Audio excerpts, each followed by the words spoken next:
Hey everybody, welcome back to another exciting episode of the Stash Report from the Stash Project. This is going to be our September 2023 kit release compilation video. We started redoing these at the beginning of the year. As the last video said, got incredibly busy over the summer. Finally bringing this back for new folks. First of all, welcome. There's been several new subscribers during our downtime. That's odd.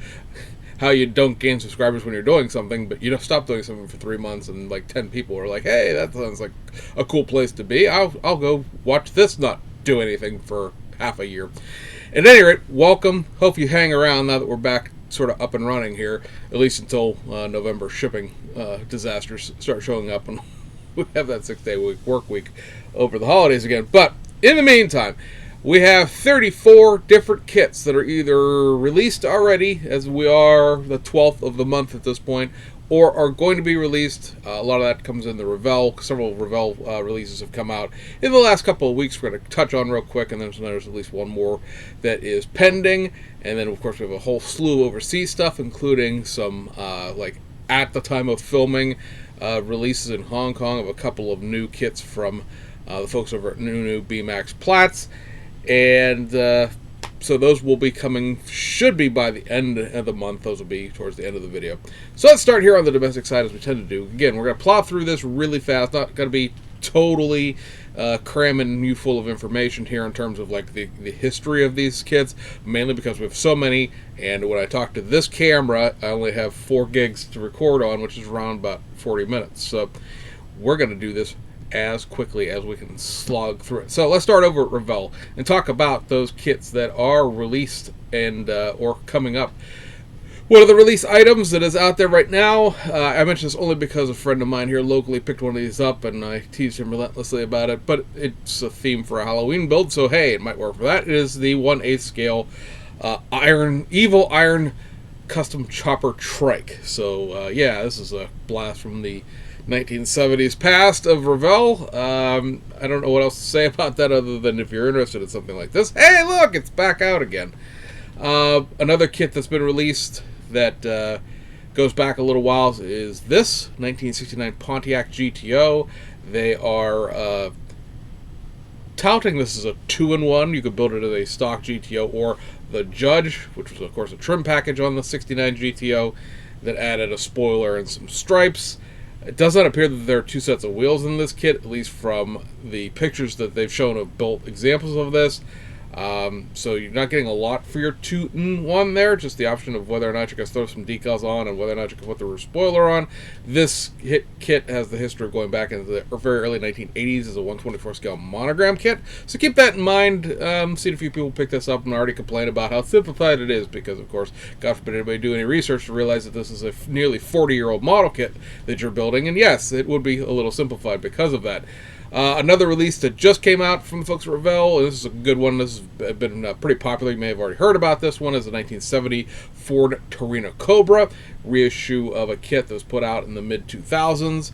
One nice thing about this kit is they fixed the body. The body had an issue with the bodyline creases towards the rear of the vehicle. They fixed those issues with the body in the release of the Ford Torino GT, the one that has the closed headlight doors and came with some PE. It was first in the Pro Modeler series, and it's been reissued a couple times since then. They fixed the body with that, also fixed some issues with the interior. Those fixes, especially the body, since the body is shared by both kits, will come through in this, so this will be the first opportunity to sort of build the Torino Cobra with the correct body on it, because it hasn't been reissued in this format since the body's been fixed. So very cool there. Last time this kit was out, 2008, so it's been a hot minute. We're talking about 15 years since the last time it was released, so good to see that come back. And then the last Revell kit that we're expecting for this month is a reissue of the Shelby 427 Cobra SC. This, again, another kit that goes way back in its history into the early 1980s over at Monogram. It is 1/24 scale. This kit was out not too terribly long ago in a Monogram Dream Rides box sometime in the mid-2010s. I'm looking at the one I have up there, but obviously I can't pull it out while I'm sitting here talking. I want to say 2012, 2014, somewhere in there. Maybe a little earlier than that. But good kit to have back. It's, you know, a nice kit. Simplified again because of Monogram, but it's a nice kit to have around. That should be out in the middle of September if it's not already out. and that covers that Revell stuff. One kit that has come out of Wesley's Model Car Corner, you may recognize that name, A, because it's an online hobby shop that a lot of people down south tend to be familiar with, but they also are the ones that paid the freight on the line of modified, asphalt modified cars, modern asphalt modified cars, that were done from the late last fall through this spring. There's 6 of those, I want to say, released all together at this point. This is a 2-in-1, they're calling it, because you can put the tire rack on, leave the tire rack on, auto trailer. This is a brand new tool.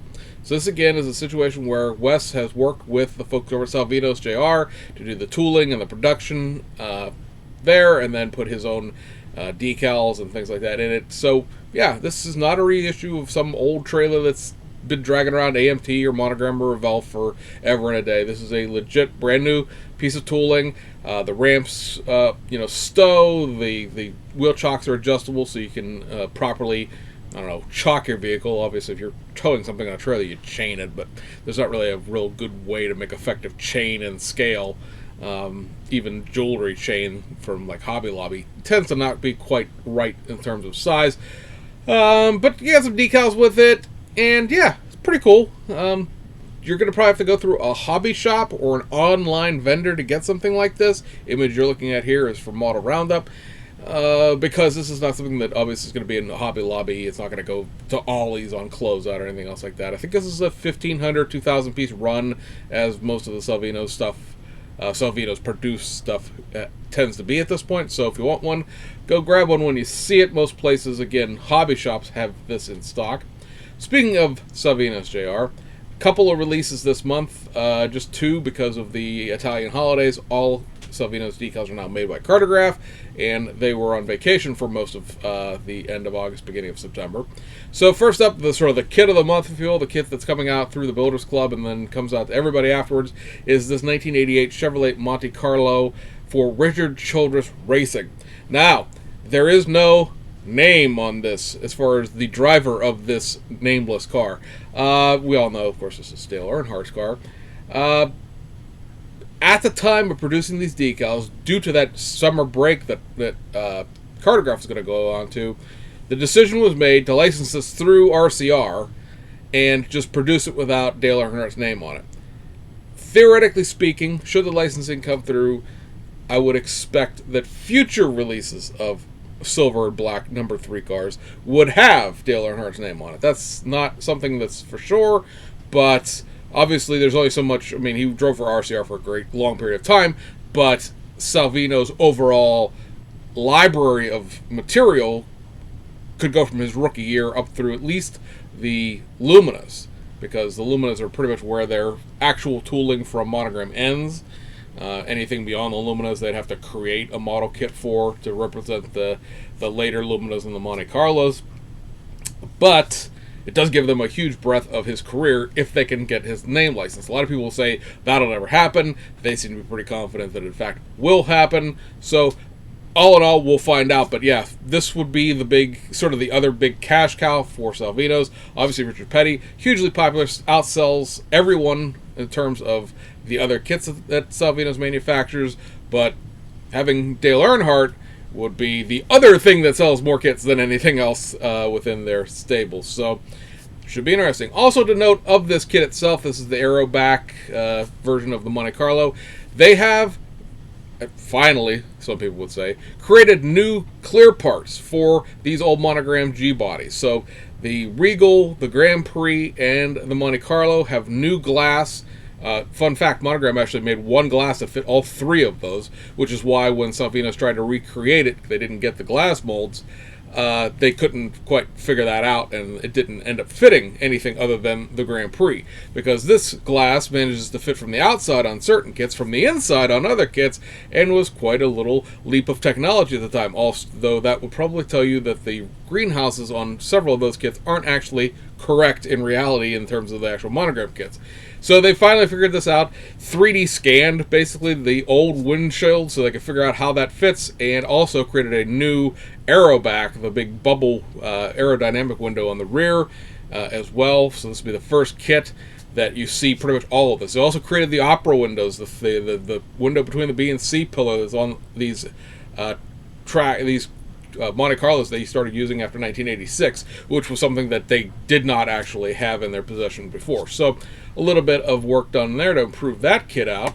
And then the other release is this Joe Gibbs Racing Camry Interstate Batteries 4-in-1. So this is going to include basically 4 sheets of decals. You're going to build one of those 4 cars. You're not going to get decals to do all 4, nor are there 4 model kits in the box in terms of having some gigantic build all 4 things. Pick a driver, Denny Hamlin, Martin Truex, Christopher Bell, or Ty Gibbs, and you get enough decals to decal the whole car, plus the specific decals for each of those cars. Basically in their presentation format, because they don't race all 4 of them in the interstate wrap at the same time. They're all at different races, so you will have to, of course, adjust your reference photos if you want to be like, nth degree rivet counter specific to the cars. But yeah, that's pretty cool. They're going to be molded in sort of a neon green, and the decals will do pretty much everything else. They're basically effectively a wraps. So that is something for the people who are not faint of heart in the terms of doing the old decaling. So, moving right along to the folks over at Round 2, a big slog of things to go through here. If you've been watching the Round 2 videos I actually put out, Chad, you know there was a whole bunch of stuff in August. Of course, they're usually a month ahead in what their actual release dates are. So, a lot of that stuff from last month will, of course, be coming out this month. There are a couple of things actually in the September video that are coming out this month. Blah, blah, blah, blah, blah. Hey, new tooling time. Yes, that's right. So, the Chevelle Funny Cars is an altered wheelbase funny car called the Time Machine. And this is, again, another one of these kits that, much like the Coronet and the Nova and the Transtar and all of these other kits that are coming down the road, are 3D scans of the original model kit that they have then not backdated so much, but back jigger-rigged into making a new tooling out of, fixing several of the issues in terms of fit and finish, and adding, dare I say, some complexity to simple chassis and things of that nature. And so this is another one of those. So the theory here is the creation of this chassis and sort of interior will allow them to release other altered wheelbase funny cars that are also sharing the same underpinnings of the Chevelle, because obviously nobody at this point in 2023 releases a one-and-done model kit where you're only getting one build version out of it and then good luck and say la vie. No, it's always a multiple thing. You can't release this as a 64 Chevelle because it's an altered wheelbase and the rear wheelbase is sucked up underneath the door. So, yeah, very cool if you're into that time period of altered wheelbase, funny cars, drag cars. This is a really, really, really expensive kit to pick up since it hasn't existed since 1965 or so, 67 maybe. Yeah, so very cool for that. And then interesting if you know your history of these kits and what chassis this is shared with what cars, you could sort of look into the future, as it were, and postulate what other releases tooling this chassis will give you in the future. Release again of the Chevy Titan 90. This has been, I want to say it's been 13 years since the last time this kit was out. Seems like it's out all the time, but the Chevy Astro keeps popping in between as well.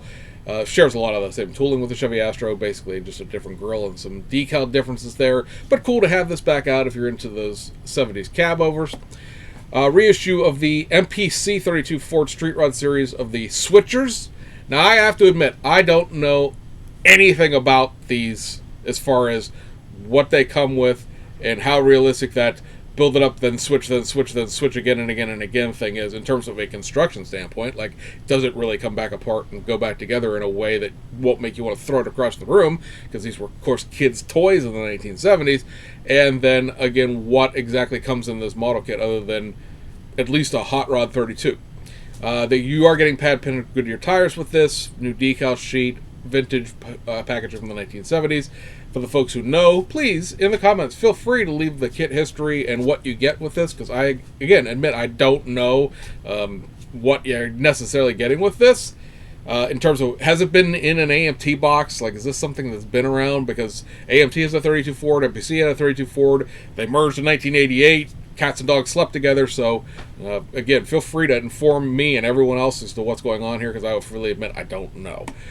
AMT back over to the 66 Buick Skylark, a modified stocker. Only 3 of these left that they haven't reissued. This was one of them. Last seen in 2006. It's, a destroyed annual kit on this modified stalker chassis. I've seen a lot of comments when this was in the Round 2 videos of, boy, it'd be nice to have the original 1966 Buick Skylark back rather than this. Yeah, I think I would probably buy one of those, and I'm sure as heck not buying one of these, so, I could see one sale they'd make if they made it back to stock. Another reissue for the truck guys, the Fruhoff flatbed trailer. This has been out at least once since Round 2 bought AMT, probably about as old as the Astro is in terms of releases. You get the steel coils with this. I think there's another piece of cargo with it, and there's some chain materials, some tubing materials, because it's an adjustable suspension on this. And, if you know what this is, you know what this is in terms of that kit. And then a reissue of one of the 120th scale Lindbergh kits from the 90s, a 92 Toyota 4x4 pickup truck.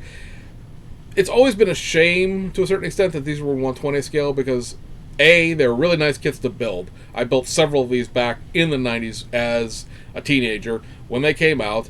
I still have a couple of them that have still held together all these years, so they're pretty sturdy models when you build them. And this would have sold like hot, if it would have been in 124th or 125th scale. Because it would have been competitive with Japanese offerings and things of that nature. It would have given you a way to source a left-hand drive dashboard for those Aoshima Toyota 4x4 pickup trucks. But as it is, it's 120th scale, so if you can get around the weird scale, and you can find it, I don't want to say on discount, but, I know 120th scale is not everybody's thing. So it's a good investment if you can find one for a price you're willing to pay. How about that? And then last 2 things here are going to be some wacky craziness from the late 60s, early 70s. You have Granny's Hot Rod by George Barris. Notice the licensing we're not doing on this. Building Granny's Hauling Hot Rod or the Family Jalopy. So, yeah, this is the Beverly Hillbillies truck, which 2-in-1s into this Barris Hot Rod because, George Barris's name has to be attached to, like, everything show rod from the period, whether or not he actually did anything with it or not. I think he actually made this monstrosity, from reading forums, but, yeah, it's the Beverly Hillbillies truck. They're just obviously not licensing the Beverly Hillbillies name, but all of the parts to make the jalopy truck are in here. I've heard from several people that based on that, it's just a good parts kit. Your mileage may vary as to whether or not you want to pay, $30 for that, but it is what it is, and it's back out. And then lastly will be the Bantam Blast, the AAFA Altered Roadster Dragster. So another hit for, again, the vintage dragster builder. This was last seen, again, in the mid-2000s. I believe 2008 was the last time this was reissued. If the scale mates date is correct, which will again put it, 15 years plus ago since the last time it was released. I don't necessarily know if it needs to be released again. This is, I'm not into these subject matters. They're just a little bit too old and too obscure for my personal taste. Not knocking anybody else's. But I don't keep track of them at, like, hobby shows. I couldn't tell you the last time I saw a Bantam Blast in the stacks of kits at a show because I'm not looking for one in the first place. So, anyway, that is back out, and that, we're 2 gigabytes, so we're right on schedule. We'll cover the domestic kit releases. So, we're going to go overseas to a plethora of releases from Japan and 1 release from the Ukraine, actually. So while we were gone, Mini Art took a bunch of their 1/35th scale World War I and World War II era tractors and upscaled them, really, because the smaller the number, the bigger the size. Upscaled them 1/24 scale. They're all Lance Bulldogs. They made a 1938, they made a 1940, and then this one that I'm showing you here is a 1950. They are, because they're Minicraft kits, about a gajillion pieces. And they're probably a gajillion more pieces than anyone actually would really need to build this object. Because that's the way Minicraft, or Mini Art tends to be. Mini Art has, 1,000-piece tanks, and these kits, these tractors in 1/31st scale were 250 plus pieces. I don't really expect them to be very many less pieces in 1/24 scale. If any, there may be actually more pieces because you'll be having more detail at a larger scale. Hobby shops, again, going to be the way you get this. Mini Art is not going to stock into a Hobby Lobby. eBay may be your best bet. If you can sneak one out of the back door of Ukraine, you could save some money on the actual kit costs. But like I said, there are 4 releases. There's one 1938, two 1940s. One doesn't have a up top, and one has a top, and then this 1950. So yeah, that's three. That's three. There's a fourth one in there somewhere as well. There's an older, might be a 38. It has steel wheels. But again, these seem to be pretty cool. I haven't heard anybody actually try to build one necessarily. The 1/35th scale ones usually have been reviewed pretty well. So it's a really odd, obscure thing. And if you're into the tractor thing, because Revell of Germany and Heller started making tractors, this would be an interesting, intriguing addition along with the other two, because I don't think you need to buy the regular one and the one with the top up unless you're really into tractors. Buying the three of these over the span of them, I think would make some interesting conversation pieces. Again, they're all Lance Bulldogs, which of course is a German tractor. So there is that.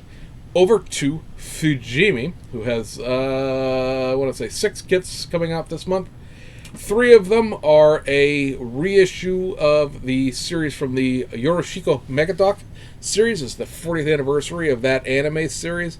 It's been 6 years since these kits were seen last. 2017 or so was the last release of them. So just reissues. There are a few like stickers and promotional material for the 40th anniversary within these. Otherwise, the kits are what the kits are. They're not really anything specific. So Celica XX, the hero car. I always like the fact that that Yoroshiko Megadoc turns into Miracle Tuning Car Roman in English.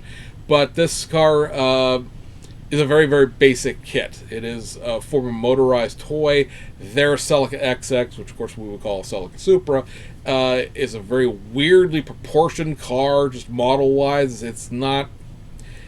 Yeah, I mean, if you sat this down next to, say, the MPC Celica Supra that was reissued last year, even though they're different scales, 125th versus 124th, the proportions of the body are going to show up as being like, what happened there?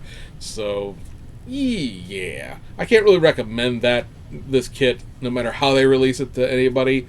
So take that in mind. Another version of that would be this Super Z with the Watanabes on it. This is an interesting kit because this is pretty much their same normal Fairlady Z that they've put out a number of times. It does have the regular Fairlady engine in it, which is a sort of a thing that until the Tamiya Fairlady Z came out, this was the only one that had an engine in it. The sort of downside to it having an engine is the fact that the body is molded solidly at one piece, so in order to show the engine, you're going to have to cut the hood off the car. Another thing to consider within this is the fact that all of the over fenders and everything like that are all separate, so you will have to piece that together and blend it into the body to build this specific version of it. So, again, something to keep track of. And then lastly, you have the Toyota S800, the little sports car that Toyota made back in, I want to say this was the early 1960s when this car came out. It's the forerunner to the Toyota 2000 GT. And this kit does have a very simplified but in there engine. It's a nice kit, 1990s era kit, not anything crazy, but if you like this car, it's worthwhile picking up, especially for what these kits are selling for. They're in the $25 range in Japan, so something to consider. And then releases we don't have box art for. First up, a 124 scale reissue of their Nissan GTR Group A race car. This is going to be the 1992 Calsonic Impulse car. Going to have the new easy alignment system gimmick set up into it. So this has been released as a GTR prior. This is the race car version of it, and the chassis has been retooled. It's actually a 4-wheel drive chassis because for the longest time this GTR in Fujimi's history rode on a rear-wheel drive generic Nissan chassis that was underneath all of their R31, R32, R33 stuff. Allows you to steer the wheels, also allows you to adjust the ride height and the camber. That's a goofy, again, it's a Japanese thing, a gimmick. It's a feature. It's a goofy feature to have on something like a race car where it's obviously going to be, not cambered, but it's filling a slot right now because Hasegawa just released a 93 version of this car. Of course, the original Tamiya kit that they did was a 1990 version of this car, so 92 is currently a kit that doesn't exist in terms of years. The sponsorship is very mildly different from 90, 92, and 93, but it is what it is. Another reissue is the Toyota Oh, what is this? It's a Cresta, I think. Let me look. But it's again got the new chassis, which of course means that all of their other GX61 Toyotas that they've done in the past will probably get released again not too distantly in the future. It is a Mark II twin cam, so this is a Toyota Mark II. Cool, thought so. And Mark II, Cresta, they're both the same car basically. And yeah, so it's got, like I said, newly tooled chassis. You can see there in the picture. Still curbside, obviously, but it is a little less sloppily lazy motorized than this kit is otherwise. So it's a nice little upgrade to that. And then lastly, if we can get it to go here, show up for me, you'll see it flawlessly, is a reissue of the new Suzuki Jimny, the 2018 to current model, and this is going to be molded in what are we calling this? Chiffon ivory metallic. And yeah, I mean, I have one of these in white. It's a cool little model kit. It's the only 124 scale version of the current Jimny there is. Now the white one came with a tiny sheet. It was like gauges and a couple of different like logos of water slides. This doesn't look like it will. It looks like it's just going to have the Mylar stickers. If you want to get one of these and not have to use all the Mylar stickers, I would again recommend picking up the white one, because it's white and you can paint it whatever color you want to, even though it's supposed to be like a metallic white that you're not supposed to paint. That's the gimmick with those easy kits, is the fact that you don't have to paint them. But yeah, being that said, it's a cool little kit. If you're into, like, again, K cars and stuff like that, goes well with the Hasegawa Jimnys, and then of course Fujimi did the previous Jimny that ran from 99 to 2018. So yeah, cool. Let's see here. Aoshima has 5 releases this month, and 3 of them are the same thing. Actually, 4 of them technically are the same thing. They're releasing the R34 GTR V-Spec 2 in their pre-painted line. We've talked about these pre-painted kits a number of times over the years. They are painted entirely. Bodies, chassis, interiors, everything. Window black on the windows. They make a great sort of weekend slump buster, because literally all you got to do is cut it off the tree and glue it together. Downside is you have to cut it off the tree and glue it together, meaning that everything still has its seam lines, its mold lines, its ejector marks. Body hasn't been sanded before being painted. So if you can sort of, go around that and not pay attention to it, great build for a younger kid who's ready to transition out of Snap-Tite into glue, because really all you're working on at this point is gluing, and you're going to have a nicely presentable model that will look good on their desk, their shelves, or whatever. So it is something to consider. 3 colors that this is going to come in. You got Bayside Blue Metallic, of course, because R34 isn't painted that color. 1 in white, and then 1 in the Millennium Jade Green, because, again, what other colors do the cars come in other than Bayside Blue and Millennium Jade Metallic? So, yeah, a little shtick there, but it is what it is with that. The 4th version of the R34 is this, the V-Spec 2 with the custom wheel. This is the same kit as those, unpainted, with a set of TE37s thrown into it to make it a special edition. I mean, yeah, okay. I still say that Tamiya makes the best R34 kit, so you could easily buy a Tamiya kit and then get some aftermarket TE37s, probably for less than this kit would cost you, especially with shipping it over from Japan at this point. But it is what it is. And then lastly, from Aoshima, you have the Toyota Istamus Eros 2006 version. Yeah, do you like minivans? Because that's what that is. They're very nice little kits. I mean, 2000s era Aoshima was nice kits, so it builds up into a very nice Toyota Estima. Kind of sort of what the Previa was here, but obviously that's the Japanese version of it. It was a little narrower, actually, than the Previa was when we got it here, because of the size restrictions on vehicles in Japan. But yeah, I mean, it's going to have window masks and tinted glass in the back, and they're kind of cool if you're into that sort of off-the-path thing, but otherwise you're probably looking at that and going, why in God's name did they kit that?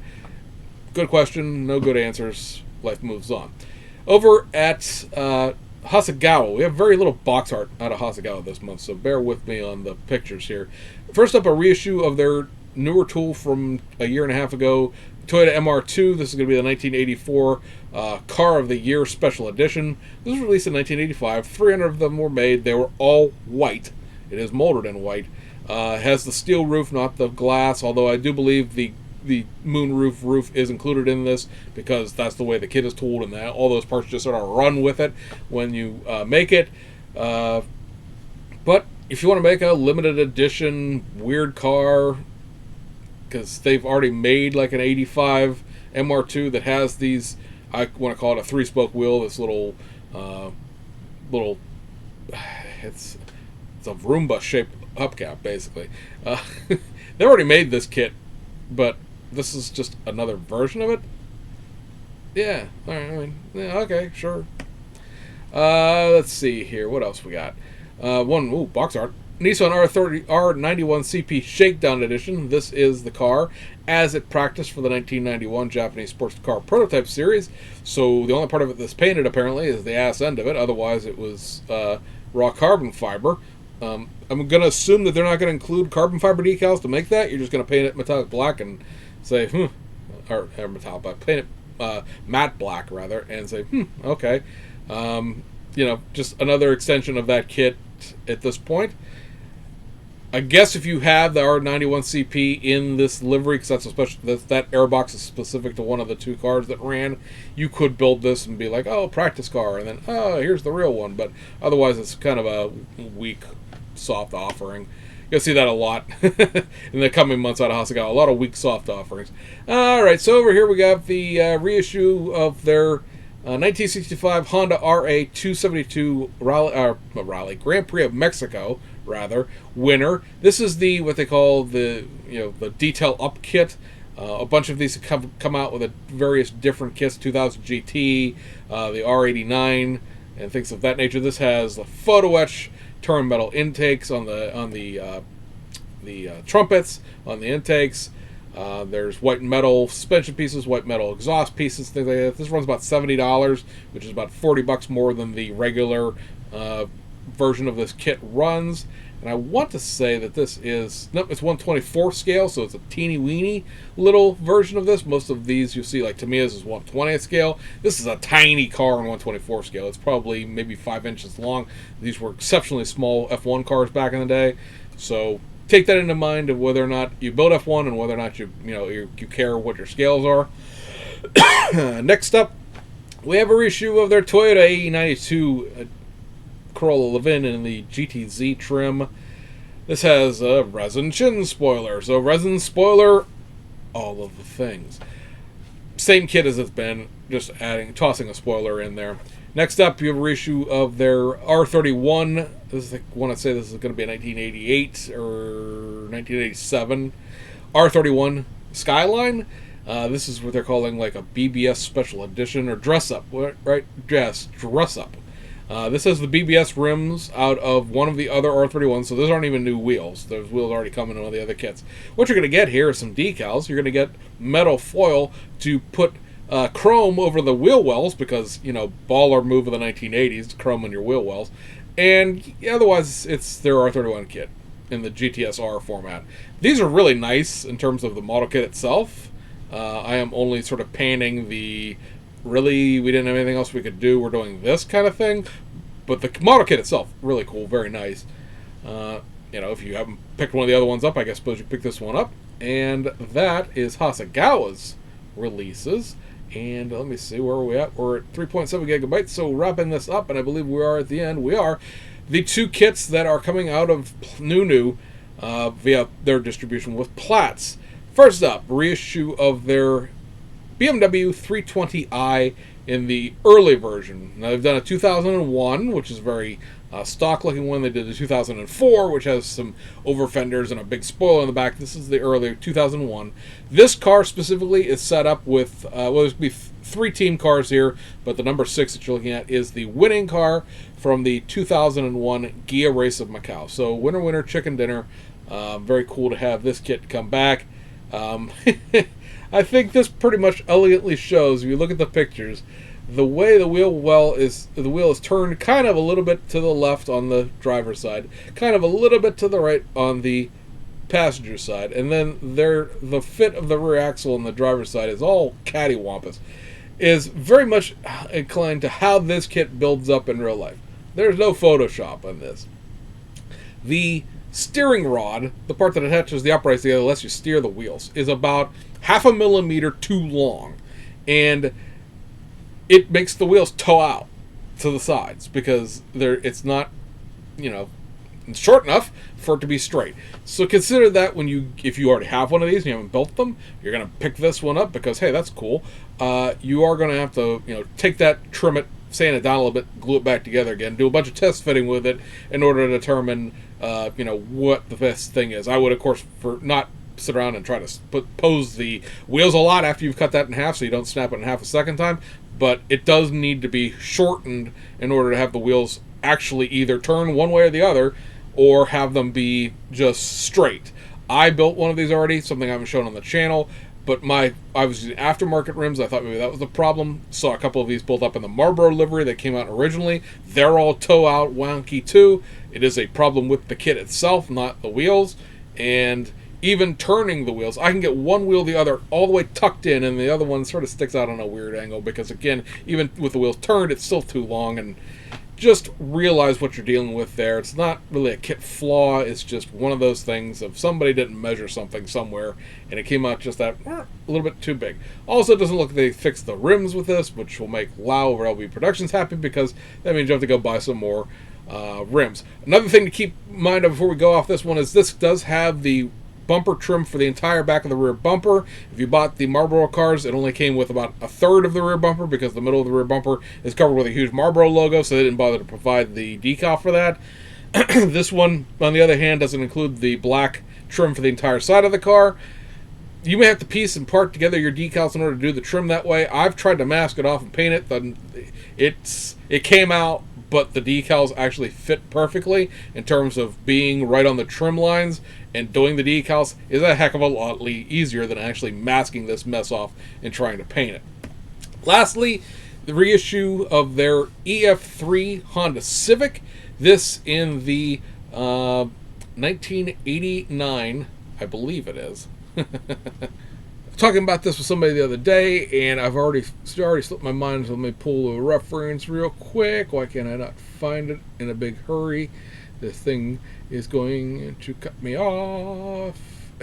There it is, 1989. I think I was right. Did I not say 1989? I have to go back and listen to myself and see if I had the right year. Anyway, this is 1989 Gear Race of Macau class winner.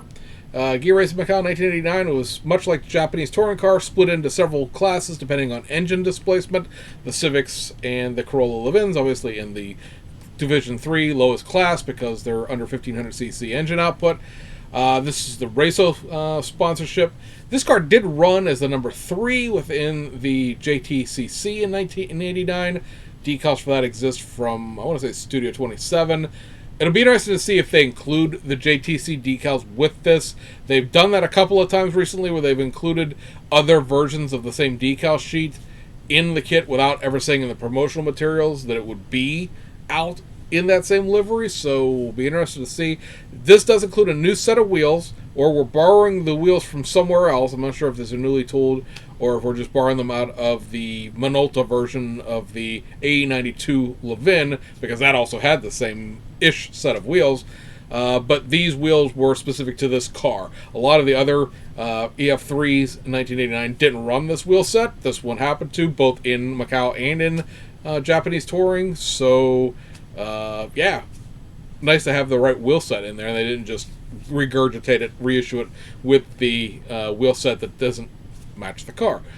Both the BMW and the Honda Civic will have PE sets specific to the vehicle, much like all BMAX new kits do. Nothing, hidden behind walls in terms of like verboten decals like tobacco or whatever, but they do have carbon fiber. Carbon fiber in the 2001 BMW on the door panels. It's a little sketch on the fit. Otherwise, all of it fits really nicely and accents the car in ways that you will never see once the vehicle is built. Isn't the way all carbon fiber is. And The Civic has some Kevlar, the yellow style of carbon fiber, which will accent mostly the seat. And that's pretty much it. And then PE for brakes and vents and stuff like that. So it's nice to have, although neither one of them are necessarily make or break. Although I will say that the front vent area on the 320 is pretty prominent, and having the PE in it is a lot nicer looking than making it out of the screen door mesh that you get as part of the kit. So that, folks, wraps up this whirlwind tour of the September 2023 kit releases. Hope you enjoyed it, and we'll see you guys on the other side.